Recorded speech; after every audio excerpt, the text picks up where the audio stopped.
Waalaikumsalam warahmatullahi wabarakatuh. Bapak-bapak dan ibu-ibu anggota kelompok tani karya bersama, pada hari ini kita sama-sama akan praktek atau demonstrasi cara bagaimana cara pembuatan silase. Sebelumnya kami tanya dulu, apa itu silase? Ada yang tahu enggak? Hijau, bagus. Itu Pak Kupron, hijauan makanan ternak yang diawetkan dalam bentuk segar ya. Jadi kadar airnya sekitar 40 sampai 60%. Nah, kenapa kita harus membuat silase? Apa manfaatnya? Ada yang tahu? Silakan. Belum kami Bu. Mengemukkan sapi. Oh, mengemukkan sapi ya. Yang jelas. Nah, betul. Jadi kita membuat silase ini antara lain yaitu memanfaatkan hijauan yang melimpah di saat musim penghujan, kemudian mengatasi kekurangan hijauan di saat musim kemarau. Kemudian yang ketiga yang lebih penting apa?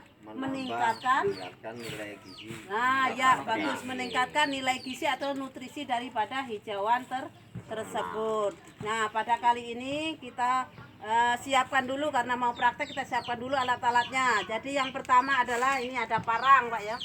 Nah, parang ini adalah fungsinya untuk mencacah hijauan. Kenapa hijauan perlu dicacah?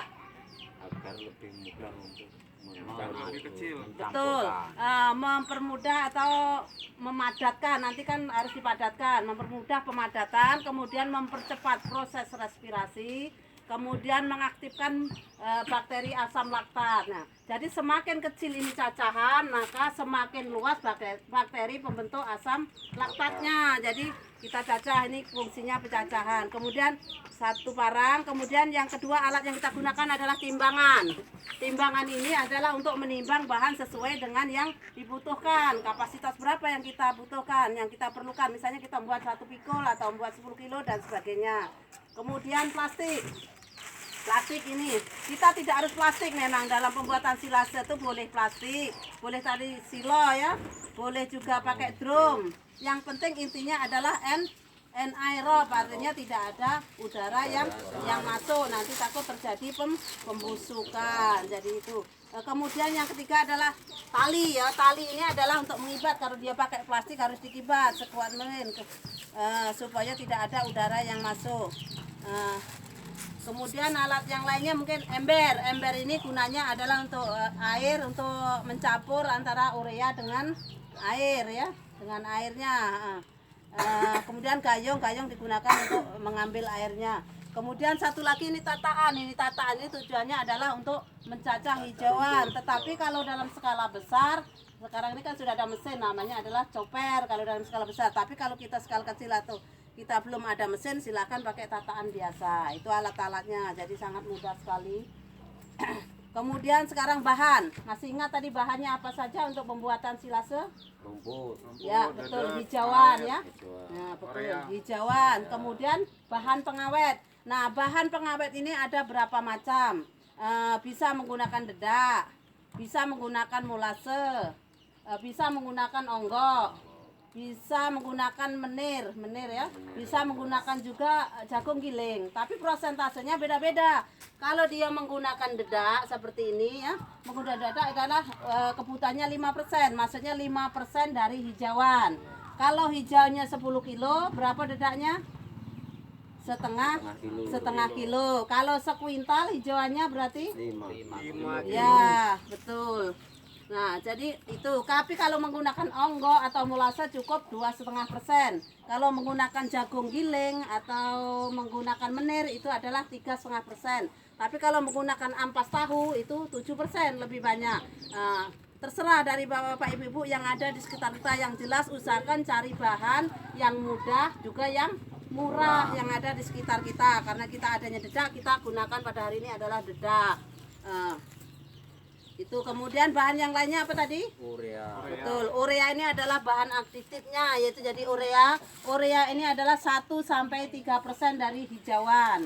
Jadi kalau hijaunya 10 kilo, berapa ureanya? 3 Salah ya, 0,1 sampai 0,3 kilo atau 1 on sampai 3 on. Nanti kita gunakan tengah-tengahnya aja, yaitu 2 on ya.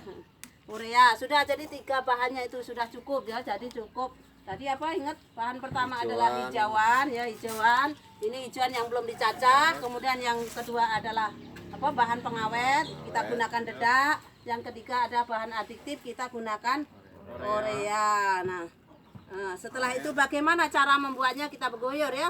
Silahkan. Yang pertama adalah sebetulnya hijauan. Hijauan ini sebagusnya kita layukan dulu sampai kadar airnya adalah 60-70%. Seperti contoh itu Mbak, itu yang di karung. Nah, itu dibuka. Nah, itu dilayukan sebentar ya, dilayukan sebentar, tidak apa-apa. Supaya kadar airnya menurun, yaitu 60-70%. Setelah itu kita lakukan pencacahan. Silahkan itu Pak Bandi dicacah.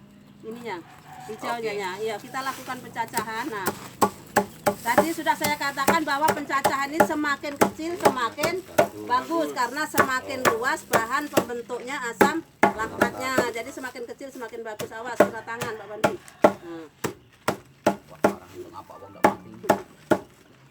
Setelah anggap aja ini sudah dicacah ya Pak. Nah, sudah kita cacah, kita timbang hijauan. Ini wajahnya Mas.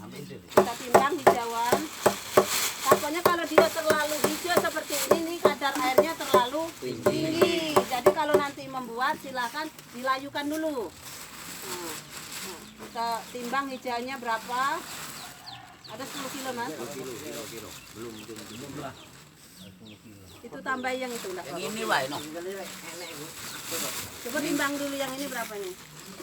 Ini 5 5 kilo kilo kurang. kurang Tambah dikit dikit. kan? Biar cukup 5 kilo. Ini 5 kilo jadi 10 kilo. Tambah dikit ke bawah situ. Taruh situ. Nah, taruh sini. Nah, 5 Silakan kilo. Pak.